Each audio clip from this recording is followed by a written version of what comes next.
Allah ki sual akhar. I have another question. Some girls will... As far as I remember, the previous one was also the last question. Send the last one. It's the last one. Some girls who live in European countries, yes, they always ask, why is the man or the boy allowed to marry a non-Muslim girl, and the Muslim girl cannot marry a non-Muslim? Is it only because they ask, or no, is actually, it also your own question? No, it's not my question. Okay. They always ask it. So why don't you answer them then? I don't know what is the answer. Okay. You see, the reason is, first of all, that according to Islamic system, husband, whenever, as long as the wife lives in the house, is the commander of the house. The decision making is in his hands. And if the ultimate decision of separation is not reached during the normal conditions, the wife should obey the husband. Two things will happen in that case.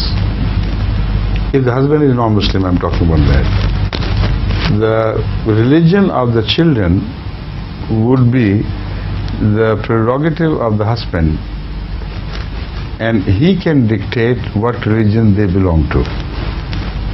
When they grow up, they can decide for themselves, of course, but in the childhood, during the early period, husband always has the stronger choice.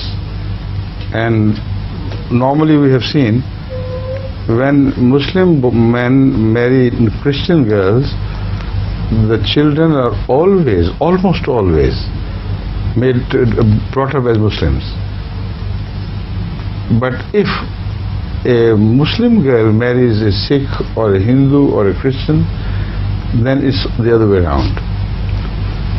Then the children are all lost, and they go over to the different religion.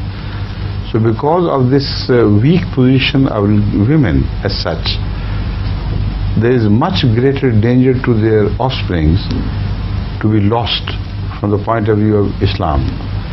So that is a very wise decision. In fact, you couldn't decide better than that.